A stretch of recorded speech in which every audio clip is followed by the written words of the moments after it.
In this episode of Birkani Garage, we lay out the plan for Schtroumpf, our Mazda MX5 MK1 from Japan.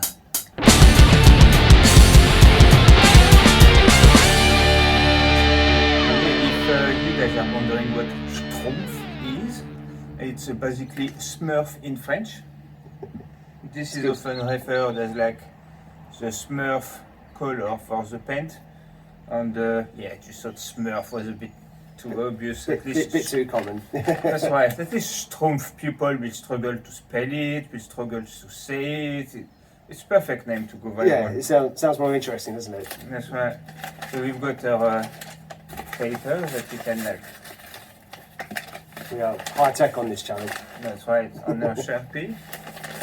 So what we are going to do is we're actually going to split in two. Some of it will go for like a build on upgrades. We'll do a list of like TLC as well.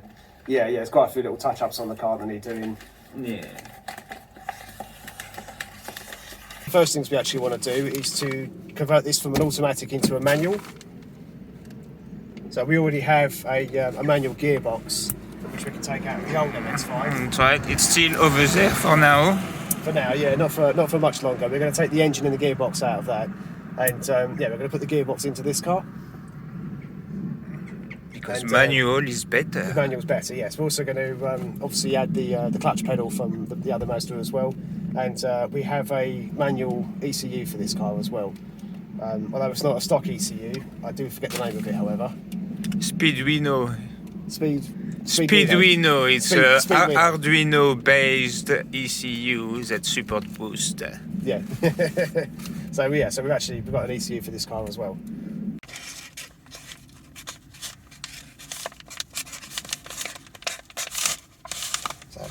Right, TLC wise, one of the first things we're going to do also is to change over this dashboard cover. As you can see, it's all cracked. That's right. And Liz the other day already. If you can see here, we've got the one out of the MK2 on the fit, and the MK2 one is not cracked. How do you call that stuff? I just call it a dashboard cover, I suppose. Yeah, we'll know what it means.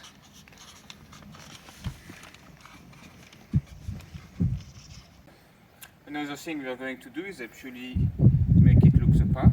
So we are going to get a body kit, which is going to replace the front bumper for a lot more bigger one. Cover this section here, basically side skirt that includes this part, which is very good. If you've seen our first episode, on the other side we've got a small dent here. The body kit will actually cover that, and it will actually come with a head bumper, and it's quite a low body kit. It's basically we are going to go for the douche. It's douche. basically the douche. Yeah, body kit.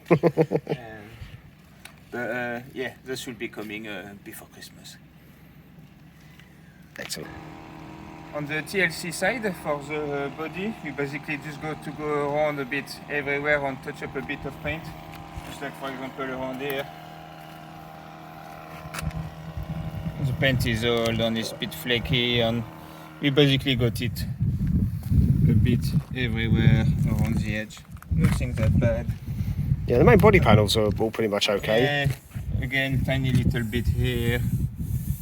There's not much to it, but we might as well get around to it on the...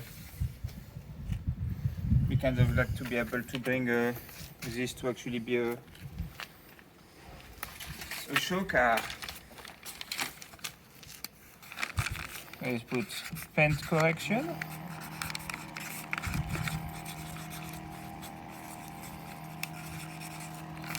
We've got our body kit here.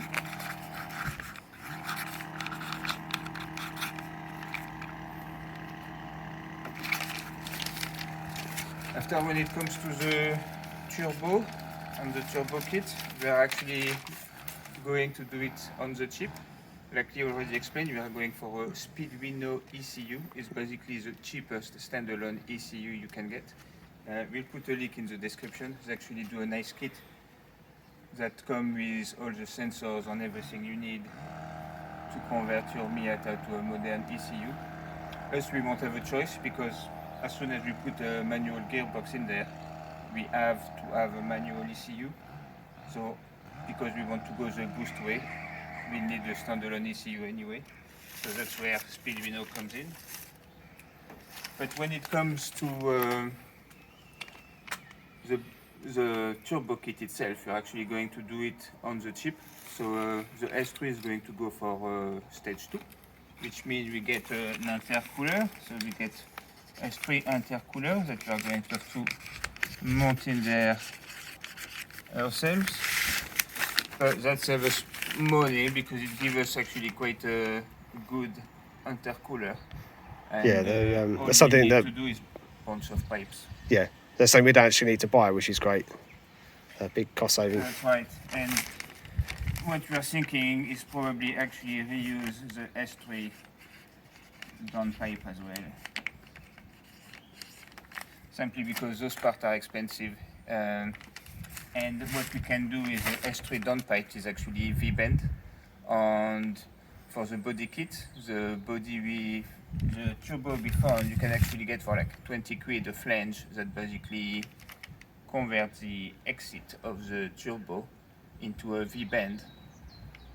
So then we can connect the S3 downpipe very easily, and it's like 2.5 inch with catalyst, so should be pretty good.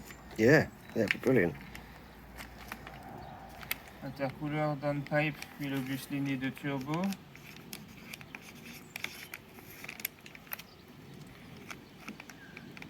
Injectors.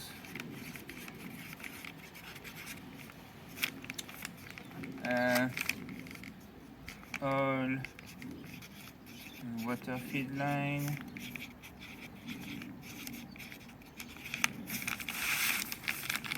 What else do we need for a turbo? We've got our ECU, our intercooler, our downpipe, turbo, and injector. Oil and water feed line. And normally that should be everything we need to get to $200. Yeah. Just only after 200 brake horsepower that we need to then change the differential and stuff like that. That's right. So what are we going to do with the wheels and stuff? Okay, well, we actually really like the wheels, especially as they've got the Eunos symbol there as well, and they're really nice design. So we'll get them refurbished and potentially actually widen, make them fatter, so we can have fatter tyres on them. That's right. And, We do want fat tires, but yeah, Yeah, fat tyres are good. if we can, I think it'll be a nice touch to actually. Yeah, would be, yeah, really nice touch. So as well as that, we're going to need to upgrade the brakes as well. As if we're taking it up to around 200 horsepower, we're going to need definitely better brakes. I think that the 1.8s have stronger brakes, but they might be easier to just get 1.8 brakes on this. And also the suspension as well. We want better suspension for a bit more stability. Yeah. So Ideally adjustable coilovers, Yeah, yeah. so we can Adjustable have a play coilovers. around as well with the ride height. yeah, that'd be awesome as well. Because you know, if you look at the back, it is a bit high. yeah, lower the car a bit more. Front is not too bad actually. Look, the rear is actually quite a lot higher. Yeah, it is, isn't it? Yeah. So, but yeah, if they're adjustable, we can play around with the height. That'd be great. So obviously, like we said in the previous episode, we'll remove this pile of crap. Yeah. That is Doesn't actually do anything. something that will probably just like collapse on you while you're having an accident. So we'll put a decent roll cage. We'll probably go for a GC fabrication because they actually done a drop test video and clearly their roll cage is good. For rigidity on those ones, what's also important to put is door bars. So that will basically join the top and the back, give us a bit more rigidity. Mhm. We'll do the same in here under the wings. Put some bracket. It's kind of like bracket that follows the side. Cool. So inside the engine bay, we'll obviously put the classic strut bar, I think it's called. Yeah. I've actually found a good one that actually come with a brake stopper as well. One common thing on all cars like that is when you press hard on the brake, because they don't have like modern brake, the firewall can actually flex a bit. So here basically it's a strut bar that come with a little extension that go and press on your brake master cylinder to avoid the flex. Yeah, it's clever. It's a good idea. Yeah, no, that's what I really like, that strut bar, you know, because you have other system you can buy to just do this, and then you can just buy the strut bar. But here, having it integrated in the strut bar, I think make a lot of sense. Yeah, it does. It's a clever idea. And in here, we are going to be doing some engine bay shaving. You know, can look at it now, it doesn't look very sexy. And we basically want to end up with an engine bay. When we open it, people go, oh. Yes, definitely. So yeah, show car level kind of stuff. That's right. So we'll use some of the Dev Fab product here to help us out. We'll relocate the water bottle. It will end up in the corner in a lovely Fab boxes. So yeah, just down here and hidden by the bonnet.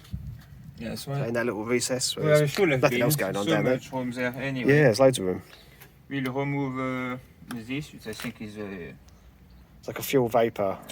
carbon thing. filter thing or whatever, but you can delete these on they're ugly. This will get replaced by a Dev Fab product as well, so instead of having a plastic bottle, you'll have a nice fabricated black box, and next to it we'll use the Dev Fab again, because it's just really gorgeous pieces, to do the oil catch can as well. Because one trouble of those engines is, as you can tell here, and I think we might even have a bit of a leak around there. That's where basically your oil vapor go through, and then it goes straight into your intake. And that's why the intake on the inside of those is always covered, it's black. I mean, we've got like that's the throttle body from the MK2 who's done less mileage, and that's how black it is, you know. And it's just like, this is where normally your clean air travel to go to your engine. Yeah. So, you know, even if you don't have an oil leak in your engine, you essentially you've got oil vapor being sucked in by the air anyway. Yeah, that's not good really. Not a fan of that design. That's right. An oil catch can just like race car, wasn't it? Yeah.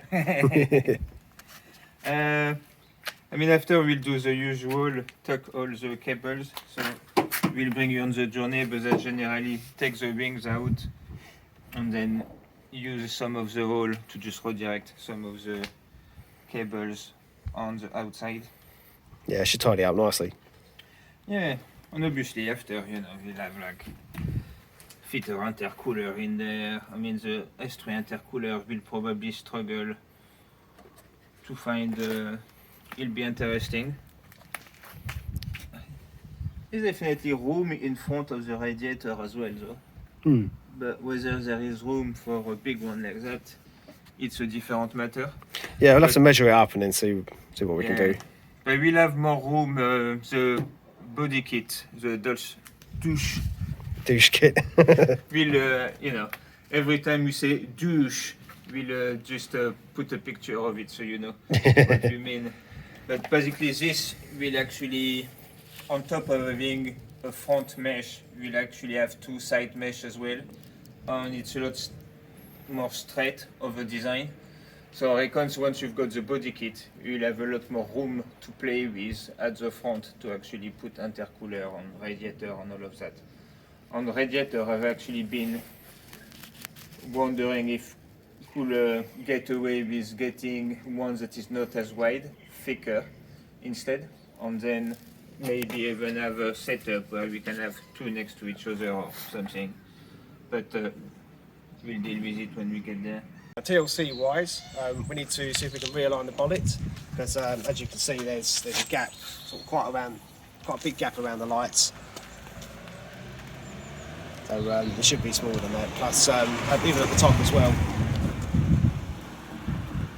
mean, again, you can push it and get it a bit further down, but we'll check the alignment and try and realign it.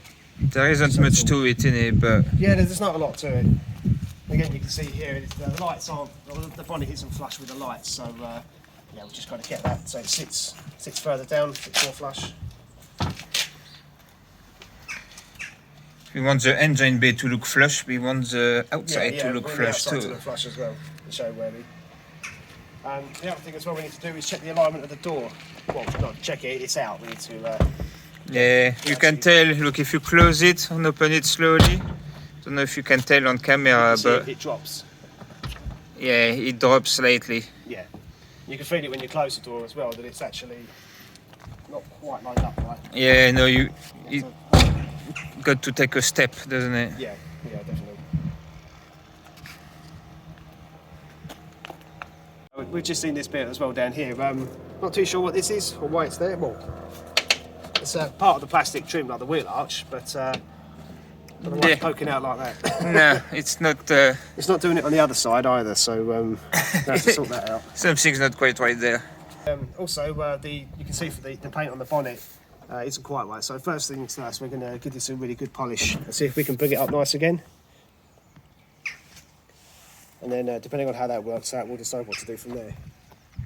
Yeah, I find from Dave Detailing. Look him up. He's got a website, and we'll put a link in the description. But yeah, he recommended. He said most of it should come out with polish. Yeah. So it's the same for the light covers as well, actually. Yeah. All this whole section's kind of faded. It's a bit hard to pick up on camera actually, but yeah, it's kind of like it's faded with a bit of a funny kind of pattern. Yeah, here you go. Here you kind of see a bit. Yeah. Yeah, I think it looks worse in real life actually. Yeah. Doesn't look so bad on camera. No, but it kind of looked like a lot of splashed water. Yeah. Sort of. That took out of like dry wrongly. I mean, look at even here. It sort of look like drops of things. Yeah. So yeah. And we also want to repaint these so they look black again. So that's all black. That'll look nicer as well. We need to sort out our little. Oh yeah. The seal on the window. That's not quite right either. No, and it creates a small leak on the side here as well. Look, if you open the door. Got a bit of rust at the top there, but also through here, you can see some rust as well. Yeah, and you can see it's still a bit wet here, but basically because you've got the gap here, it goes in here, and then it follows down in there, and then goes in there.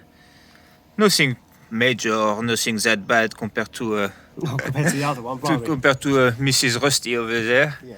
But something we want to get to before it actually makes things worse. Yeah, definitely.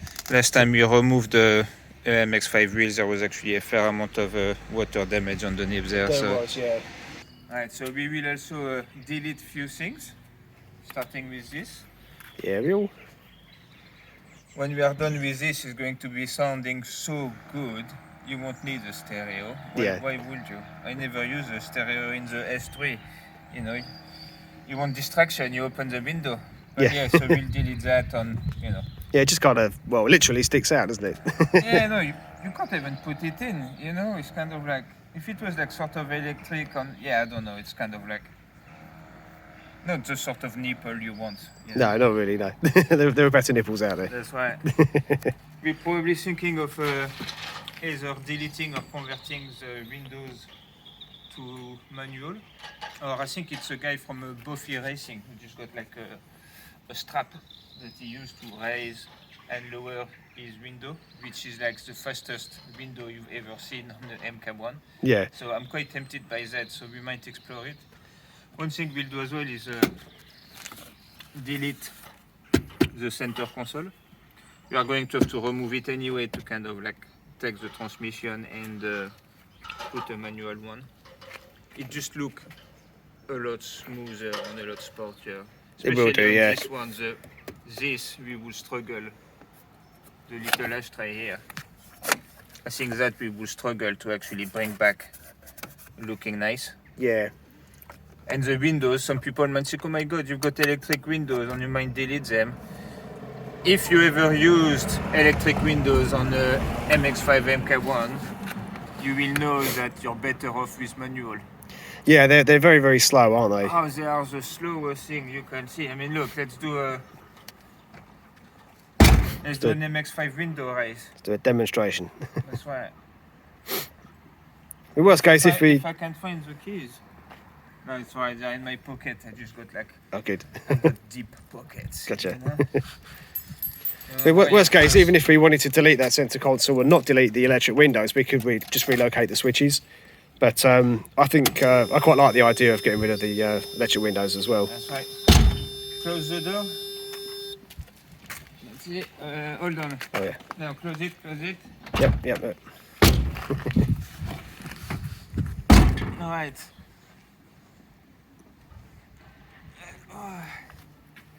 Our boss at the top. Let's see who wins. 3, 2, 1. Yeah, that is really slow. Oh yes, because I'm doing both windows at the same time, so it's struggling. The speed actually vary. There you go. I can't even raise them properly. That's how big they are. Well, it is because this they're... one is not going down anymore. This one is going, but if you do two at the same time, you only get half the speed. Half the speed of slow is really slow. I'm even scared to like bring it. They go up quicker.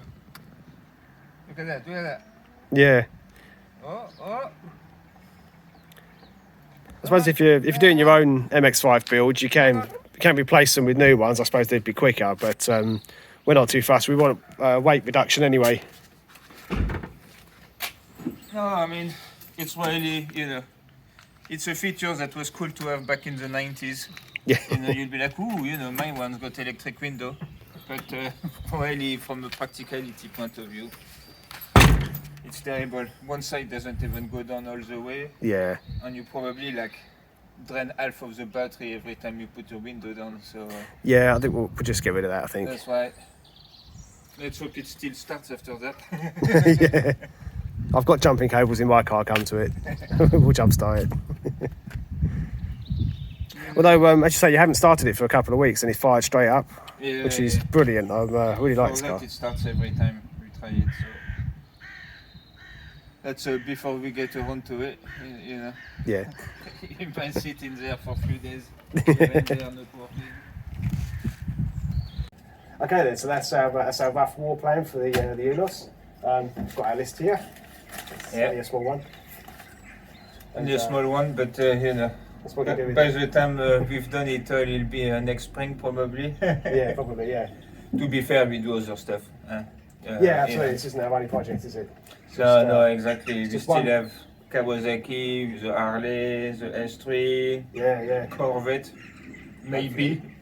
It's In 2 years since I've seen it, I've drove it, so But yeah, no, I think there's definitely going to be more than that. But some of the styling modes we will actually discover over time. As we find stuff, we'll add it to the list as well. That's right.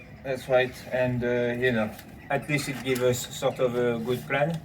It might feel a bit like a repeat this episode for some of you if you watch the Eunos episode in full, but we thought we wanted to do a proper project launch. Yeah. So this is basically our commitment to you guys of what we are planning to do and we are actually going to do it.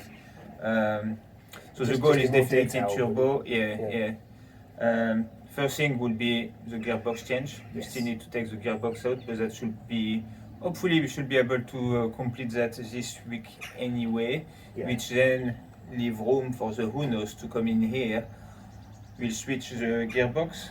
Then when we switch the gearbox, we basically straight away have to go to standalone ECU. Yeah. So we'll change the ECU straight away and all the sensors and stuff. Yeah. Because we technically could take the ECU of the MK2 because it's manual as well, but because the ECU might be faulty on it, don't really want to put something, we are not sure if it works or not. At least we need a standalone ECU for boost control. Yeah, absolutely. Anyway. So we needed it before we had the turbo, so That's change right. it straight away. We've already got it, so you know. Part 1, well, this is technically part 1, you know. Part 2, once we actually get going, is going to be mostly gearbox switch, then ECU install, then we'll probably go body kit. Yeah. Like I said before, because the body kit actually change the amount of space we have at the front, it makes no sense to try to place intercoolers and pipes on others. Not until we've got that done. Then we can see what room we've actually got to work with. That's right, and you know, S3 intercooler is not set in stone. They are quite big, you know. It's just, if you can reuse, why buy a part if you already have a good one? Yeah, definitely. But yeah, that's more or less what is the plan for Schtroumpf. You know, We have to learn to say that properly as well. That's right, Schtroumpf. Schtroumpf. You know, look at the description on stuff, you know, it's one hell of a spelling as well. You've got to thank the French on that one. Yeah. You know. How could we call it Smurf? Actually, I don't know where Schtroumpf come from. What's the origin of the Schtroumpf? Are they... I haven't got a clue. I don't know. You have to look it up. That's right. You know, maybe depending on their country of origin, Schtroumpf is closer to what they should be than Smurf. But I've actually looked up Smurf in Japanese, and the Japanese writing looks really cool. Yeah. So I think when we actually do the styling and do a bit of a livery on this, we might try to actually have it in Japanese. Yeah, you know. that'd be brilliant. Respect its origin. You know what I mean? So, you know, Smurf is too common. Because I'm French, I thought Schtroumpf a bit less common. But really, this is a Japanese beauty. So, Yeah. you know, it should walk around with. It'd be a good talking point as well. That if when we do get to show it off, people say, "Oh, what does the Japanese symbol mean?" Smurf. That's right. Oh, it means Schtroumpf. What's that mean? So yeah, the color is definitely here to stay. Yeah, it's a great car. It really is. Nice. Yeah. Not normally a fan of blue or colors. You know, you've seen my S3. I'm a very black type of guy. Yeah. But yeah, no, I think it suits the car very nicely. It does. It suits the name now anyway, and yeah, it'll make a sweet car. You know, this is going to be when this is done and end up in thumbnail, be like, oh, I want to see that. Yeah, definitely. So yeah, like and subscribe, follow us, and follow the journey. That's right. And Really you know, interesting if you've got any tips or anything you would like us to do, you know, maybe you've got a crazy idea, something you want to see if it works or not, put it in the comment.